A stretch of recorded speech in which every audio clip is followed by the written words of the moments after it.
말씀을 들을 때 오늘도 여러분 심령에 성령의 충만한 은혜가 임하기를 축원합니다.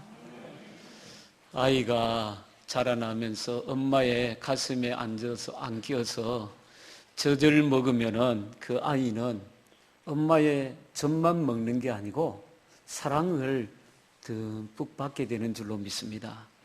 엄마의 품에서 새근새근 자고 있는 어린 아이를 엄마의 아기고 엄마는 그 아기 때문에 행복해하고 감사히 하게 됩니다.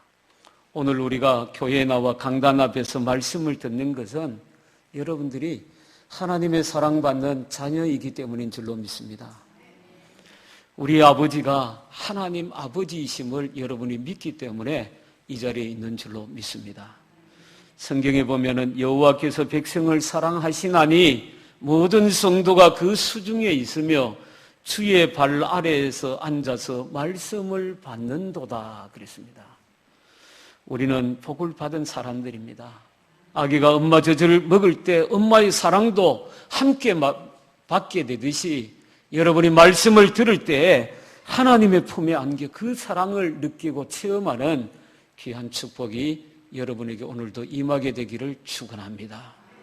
이 세상을 살아갈 때 살다 보면 돈 버는 재미가 얼마나 좋은지 모릅니다.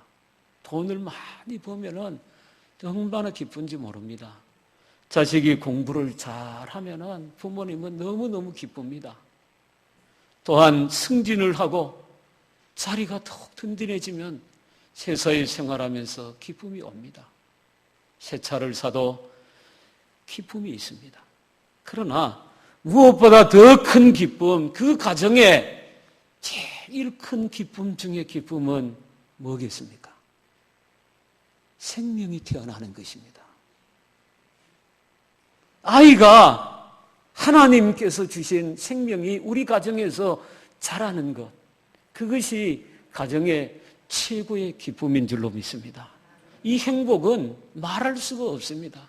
괴테는 이렇게 이야기했습니다. 임금이든 백성이든 자기 가정에서 아기를 보는 그 행복이 가장 빛나는 행복이고 그 기쁨이 가장 큰 기쁨이다. 우리나라는 지금 기쁨이 없어지고 있습니다. OECD 국가 중에 전 세계 국가를 놓고도 우리나라가 출산율이 최하위입니다. 그 말은 뭡니까? 우리 가정에 지금 기쁨이 없다는 이야기예요. 젊은이들이 혼자 살고 결혼을 안 하려고 하고, 우리 금장교회 청년들은 다 결혼하고 자식을 3명 이상은 놓으시기 바랍니다. 이 청년들이 아멘을 안 한대. 이거 큰일 났대. 저도 3명이에요. 목사님 닮아가 다 3명씩은 낳아야 돼. 알았죠? 대답 아직도 안 한대죠. 다 나아요.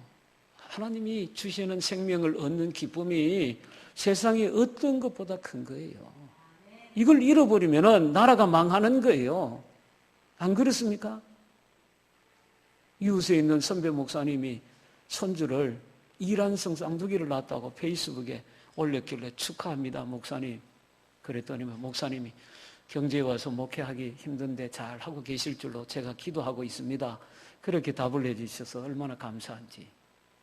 아니, 손주를 아들, 딸, 이란성 쌍둥이를 하나님 주셨다는 거예요.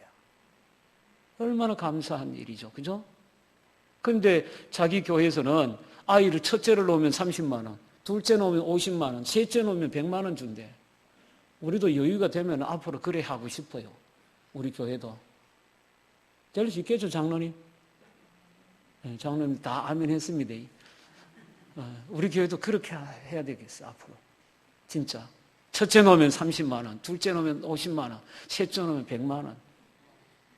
와, 나는 안 받았는데 그러지 말고 앞으로 우리 교회 이런 기쁨이, 그죠? 생명을 얻는 이 기쁨이 교회가 충만해져야 돼요. 여러분, 백세의 아브라함이 아들 이삭을 낳았어요. 볼 때마다 기쁘고 안을 때마다 기쁘고 눈을 감아다 기쁘고 100살에 얻은 아들이니까 그 아들이 얼마나 좋겠어요. 그 아들 보는 기쁨으로 아브라함은 사는 거죠. 100세의 아들을 얻었으니까요. 그래서 아들이 3살쯤 됐을 때 잔치를 했습니다. 종들하고 가족들을 다 모아가지고 잔치를 합니다. 얼마나 잔치가 좋은지. 아브라함이 자기 있는 재산 소를 10마리 잡은들 그 기쁨을 다 표현할 수 있겠어요? 그런 기쁨으로 잔치를 하고 있습니다.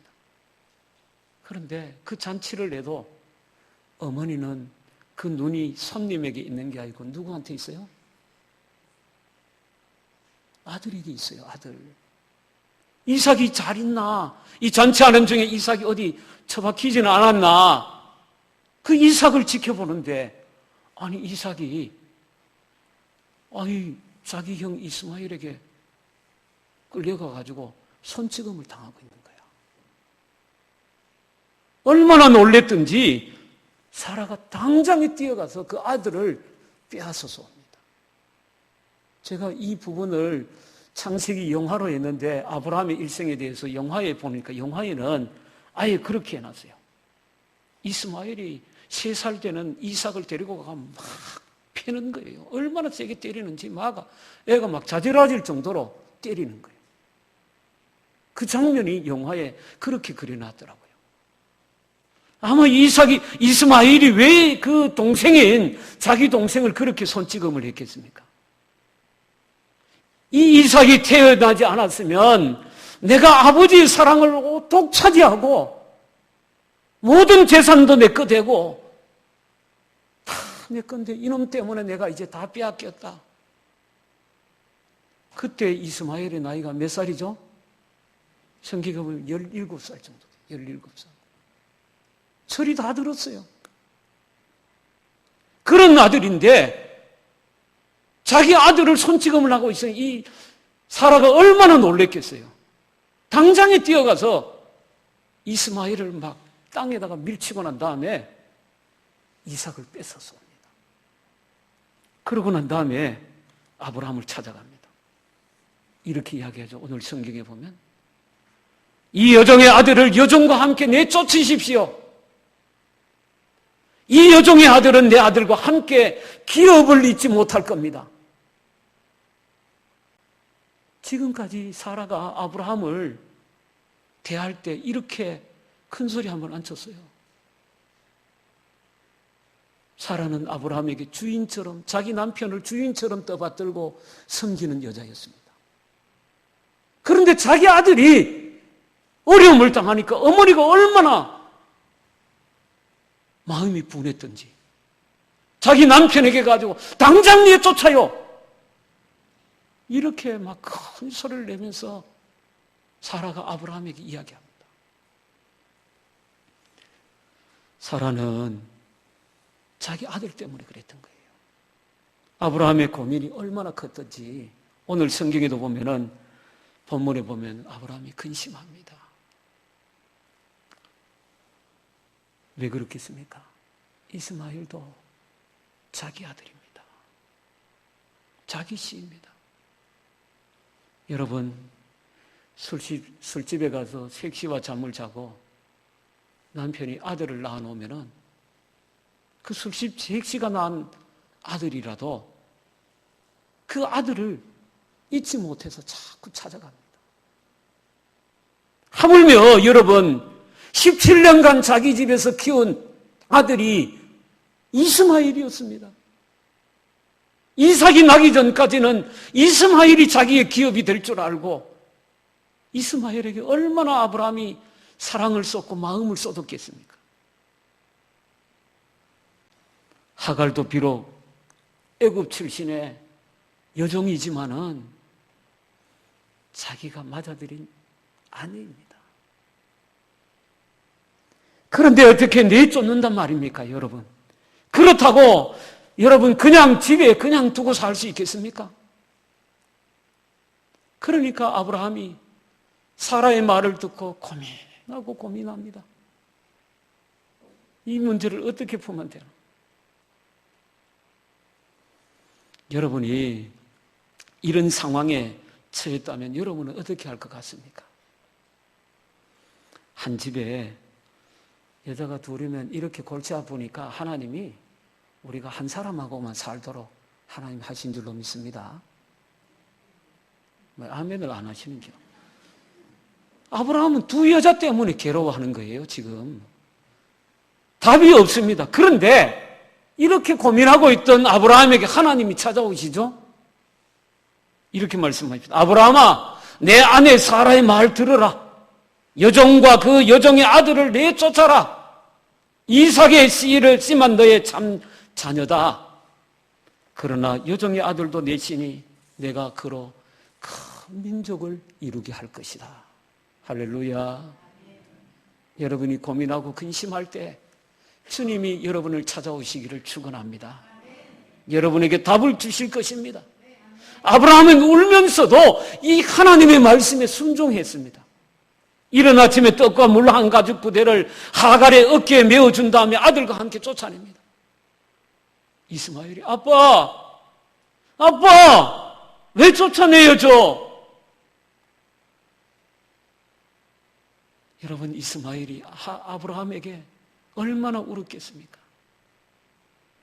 아브라함도 가슴이 미어지지만은 하나님이 그렇게 말씀하셨으니 말씀대로 행할 수밖에 없어요.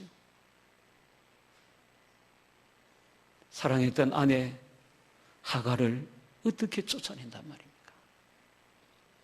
하나님의 말씀에 순종하는 것이 아브라함은 최선임을 믿었기 때문에 하나님의 말씀대로 순종한 줄로 여러분 믿으시길 축원합니다. 여러분, 만일 그 하갈하고 이스마엘하고 이삭하고 사라하고 아브라함이 한 가정에 있으면은 가정이 안 됩니다. 언젠가는 이스마엘, 이삭을 죽이고 말지도 모릅니다. 그런 가정이 하나님이 안 되게 하려고 하나님이 아브라함에게 말씀하신 것이에요.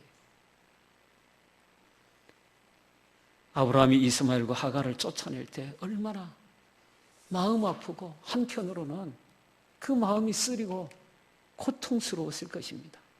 하지만 이스마엘보다 귀한 하나님의 약속의 자녀인 이삭을 살리기 위해서는 하나님의 말씀을 따라 그렇게 할 수밖에 없었습니다. 하나님의 말씀에 순종할 때 때로는 아픔이 있을 수 있습니다. 그러나 그 말씀을 따라가는 것이 우리 삶의 최선이고 최고의 방법임을 여러분 믿게 되길 축원합니다. 예수님이 말씀을 전할 때 아주 유능하고 부자인 청년이, 오늘로 말하면 재벌과 같은 청년이 예수님의 앞에 나왔습니다. 그때 예수님께서 청년에게 이렇게 말합니다. 내 재산을 팔아서 가난한 자들에게 다 나누어 주라. 그리고 나를 따라오너라. 부자 청년은 재산이 많기 때문에 근심하다가 결국은 예수님 말씀을 따라가지 못하고 가버렸습니다. 여러분 생각해 보십시오. 그 청년이 자기 가진 재산을 다 팔아서 가난한 사람들에게 나누어 줬다면 얼마나 사람들이, 가난했던 사람들이 그 부자를 기억하겠습니까? 그리고는 예수님을 따라서 그 주님을 따라 살아갔다면 그도 예수님의 제자들과 같은 귀하고 존귀한 사람으로 우리가 그 이름을 기억하게 될 것입니다. 그러나 성경에는 그 이름조차도 우리가 기억할 수 없습니다. 집에서 쫓겨난 하갈과 이스마엘이 여러분 떡과 물을 어깨에 짊어지고 광야를 헤맵니다. 하갈과 이스마엘이 메고 가는 물과 떡은 어떻게 보면 광야에서 생명과 같은 것입니다. 광야에는 먹을 것도 없고 물도 없습니다. 애굽으로 가야 하는데 애굽에서 나온 지가 20년이 넘고 나니까 어디로 가는 것이 애굽에 가는 길인지 광야에서 하갈이 헤매는 거예요. 그러던 중에 물이 다 떨어집니다. 여러분, 그 죽을 위기에 처했을 때 하갈이 쓰러져가는 아들을 생각하면서 감목나무 밑에 아이를 눕혀놓고 이렇게 이야기합니다. 내 아들이 죽는 것을 내가 참아보지 못하겠다. 그리고는 화살 한 바탕쯤 떨어진 곳에 가서 울면서 통곡을 합니다. 화살 한 바탕 떨어진 곳이란 말이 정확하게는 그때 당시에 화살 있죠. 화살로 탁 쏘면은 몇 메다 갑니까? 요즘 화살은 한 250m, 300m까지 샥 하고 화살이 너무 좋아가지고 양궁 선수들이 쏘는 화살은 한 250m, 300m까지 간답니다. 그런데 옛날에 화살은 그만큼 발달이 안 됐으니까 화살이 뭐 가봤자 한 100야드, 우리 말로 한 100m 정도 가깝게 안 가는 거리예요. 그리고 화살 한 바탕쯤 거리는 감목 덤불 밑에다가 아이를 그늘을 지어가지고 거기에 눕혀놔 놓고 하갈이 100m 정도 떨어져 있는 곳에서 하나님 앞에 부르짖으면서 통곡을 합니다. 여러분, 그때 하나님이 하갈을 부르시죠? 이렇게 부릅니다. 하갈아, 하갈아, 왜 그러느냐? 무엇이 문제냐? 두려워하지 말아라. 하나님께서 저 아이의 울음소리를 내가 들었다. 내가 가서 그 아이를 일으키고 내 손으로 붙잡아 주어라. 하나님께서 그로 큰 민족을 이루게 하시리라. 할렐루야. 19절에 보면은 하나님께서 그 말씀과 함께 하갈의 눈을 밝히셨더라. 이렇게 나옵니다. 그때 당시에는 100m 떨어져서 그 광야에서 기도하고 울면서 통곡할 때는 물이 없고 죽을 지경이었는데, 아니 눈을 하나님이 밝히시자마자 옆에 보니까 뭐가 있어요? 샘물이 있어요. 할렐루야. 하나님이 저와 여러분의 눈을 밝히 열어주시기를 축원합니다.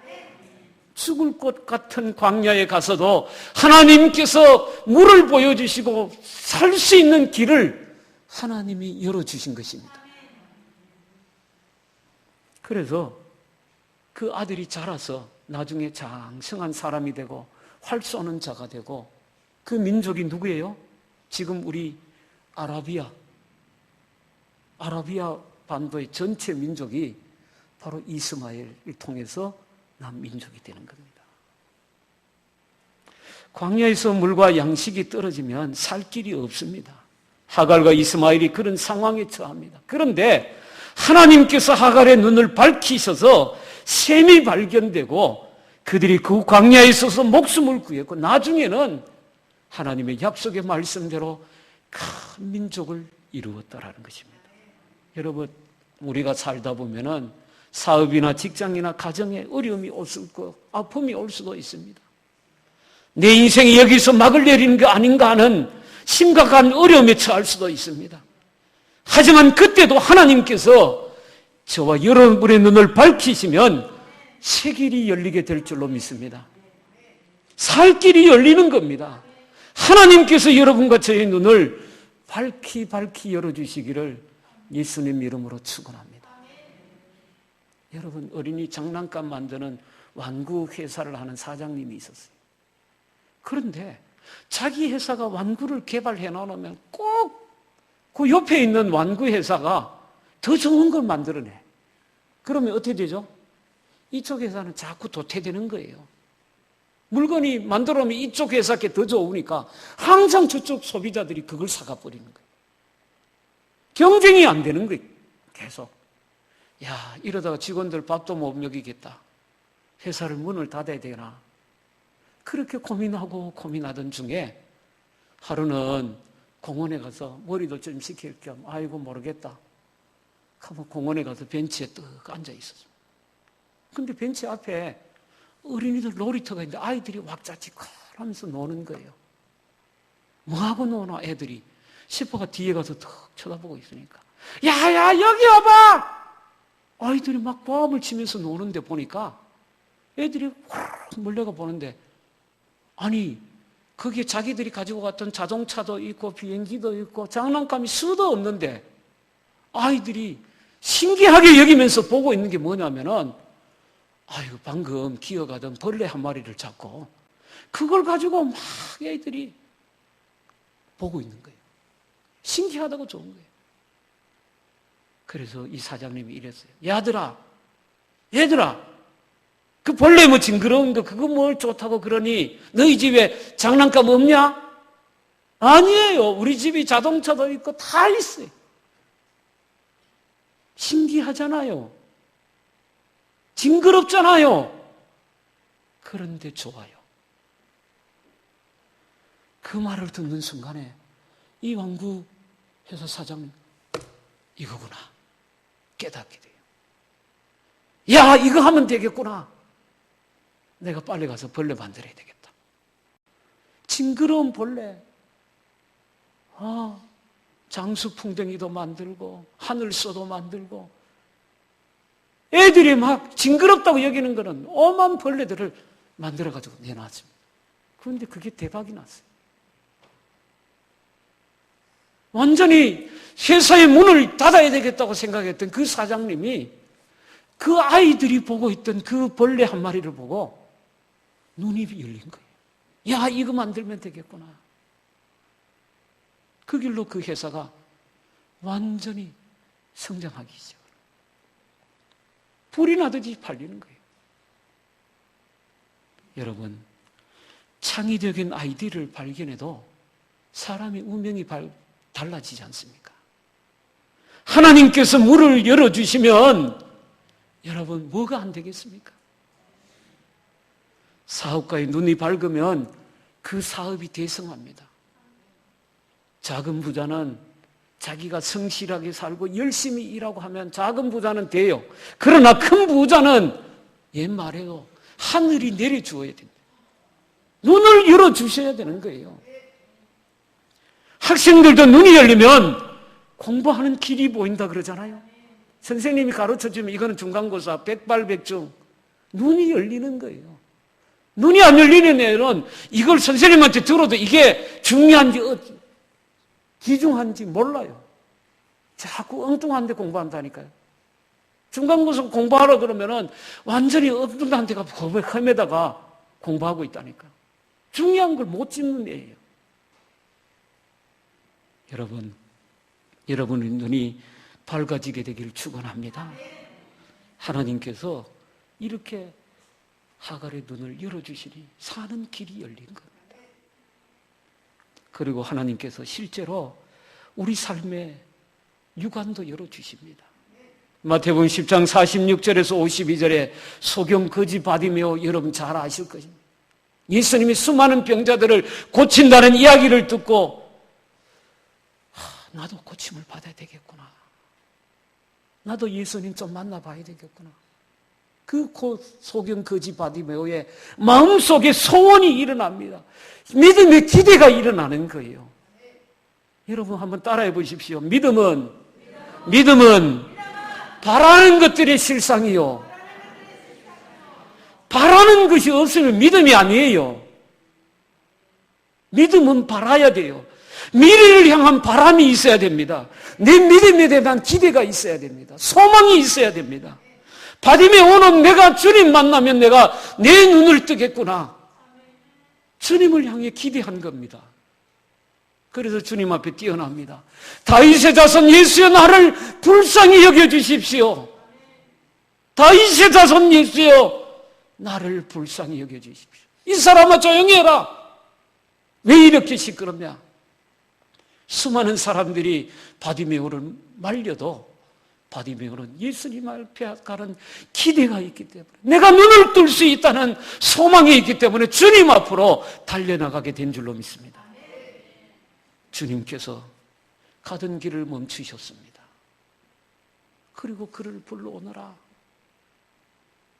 바디메오가 모든 깡통도 던져버리고 겉옷도 놔두고 예수님 앞으로 달려갔습니다. 여러분 인생 앞에 주님이 서시면 모든 문제가 해결될 줄로 믿습니다. 바디메오 앞에 주님이 서셨습니다. 내가 내게 무엇을 하여 주기를 원하느냐? 주님, 제가 보기를 원합니다. 보기를 원합니다. 주님께서 내 믿음이 너를 치료하였느니라. 내 믿음이 너를 낫게 하였다. 주님이 말씀하셨습니다.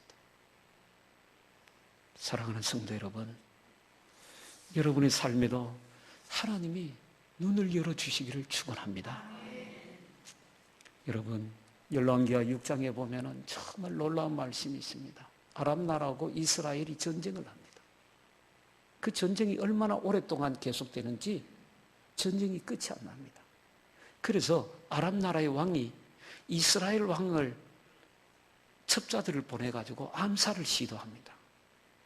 그런데 신기하게도 이스라엘 왕이, 아람 나라의 왕이 첩자들을 보내서 암살을 하려고 하는 곳을 신기하게도 알아차립니다. 아, 오늘은 이쪽으로 가겠지 하고 매복을 시켜놓으면 왕이 어떻게 알고 반대로 갑니다. 몇 번을 허탕을 치는 거예요. 그러는 중에 아람 왕이 신하가 이러냐, 임금님이요, 임금님 집에서 어디에 앉고 어디에 일어서고 어디에서 뭘 하는지 이스라엘 나라에는 전부 다 알아차리는 사람이 한 사람이 있습니다. 아니 도대체 그 사람이 누구냐 물으니까 아람 나라의 신하가 이렇게 대답합니다. 그 사람은 엘리사입니다. 하나님의 사람 엘리사가 모든 것을 다 알고 있기 때문에 우리가 아무리 하려고 해도 안 됩니다. 그 엘리사라는 놈이 어디에 있느냐? 도단성에 있습니다. 도단성에. 그러면 군사 보내가지고 빨리 엘리사를 잡아오너라. 군사를 도단성으로 가서 도단성을 확 둘러쌉니다. 엘리사를 잡기 위해서. 그런데 아침에 엘리사의 종이 눈을 떠서 보니까 아람 나라 군대가 도단성을 완전히 포위하고 엘리사를 잡으려고 왔거든요. 그때 그 종이 이렇게 합니다. 오, 하나님의 사람이여, 이 일을 어찌하면 좋겠습니까? 이 일을 어찌합니까? 우리가 포위를 당해서 이제 죽었습니다. 아람의 군대가 우리를 죽이려고 우리 곁에 와 있습니다. 이 일을 어찌합니까? 엘리사가 이렇게 말하죠. 두려워하지 말아라. 저들과 함께한 군사보다 우리와 함께한 군사가 더 많다. 하나님이여 이 종의 눈을 열어주옵소서. 그랬더니 뭐가 보였어요? 하늘에 있는 그 도단성 주위에 아람 군사가 보인 게 아니고 하늘에 있는 불말과 불병거가 엘리사를 지키고 있는 것이 그의 눈을 여니까 가득하게 보인 줄로 믿습니다. 하나님이 보여주신 거예요. 여러분, 하나님께서는 우리 눈을 때로는 열기도 하고 때로는 감게도 합니다. 그 아람의 군사들이 도단성을 둘러싸고 있다가 엘리사가 명령하니까 아람의 군사들이 전부 장님이 되잖아요. 어디로 갈 줄 방향을 모릅니다. 그래서 그 아람 군사들이 엘리사가 끌고 가지고 자기 나라에 데려줬어요. 성경에 뭐 그런 이야기가 있나 하고 날 쳐다보지 말고 성경 좀 읽어봐요. 성경 읽으신 분은 알겠지. 여러분, 믿음의 영안이 열린 사람은 두렵지 않아요. 스데반이 돌에 맞아서 죽어도 죽는 그 순간에도 하나님이 영안을 열어서 주님께서 하나님 우편에 서신 것을 보았다 그랬잖아요. 사람들이 스데반을 볼 때 그의 얼굴이 천사의 얼굴과 같더라. 제가 여러분을 볼 때 또 여러분이 저를 볼 때 천사의 모습까지 보여지길 축원합니다. 교회는 좀 신비한 걸 좀 볼 수도 있어야 돼요. 안 그렇습니까? 그런데 여러분, 제가 드린 말씀보다 더 중요한 교훈이 오늘 본문에 또 하나 뭐냐면은 하나님께서는 약속하신 대로 행하신다는 거예요. 이 말씀이 굉장히 중요합니다. 어떻게 보면 이스마엘은 첩하고 나왔고 종의 자식이고 버려야 될 것 같은 그런 자식이잖아요. 하나님이 전혀 관심도 없고 그럴 것 같잖아요. 그런데 하나님의 말씀은 뭡니까? 광야에서 죽어가던 하갈에게 하나님이 말씀하셔서 그도 큰 민족을 이루게 될 것이다. 하나님 말씀이에요. 그 말씀대로 하나님이 이루신 거예요. 여러분, 아브라함은 그 여종을 내쫓아라. 내 씨가 아니다. 그 씨로 내 민족을 이루는 게 아니다. 가슴 아프고 그렇지만은 하나님께서 약속하신 대로 내 아들이니 내가 큰 민족이 되게 할 것이다. 그 하나님의 말씀이 그대로 이루어지고 성취되는 것을 믿기 때문에 아브라함은 가슴이 아프지만 그 아들을 이스마엘을 자기 가정에서 자기 사랑하는 아내였던 하갈을 하나님의 말씀대로 내보내는 거예요. 오늘 하나님께서 여러분과 오늘도 약속하십니다. 내가 세상 끝날까지 너와 함께 할 것이다. 내가 너를 버리지 않고 떠나지 않을 것이다. 내가 너를 참으로 도와줄 것이다. 굳세게 할 것이다. 의로운 오른손으로 너를 붙들 것이다. 어디로 가든지 이기게 하리라. 주님이 약속하시지 않습니까?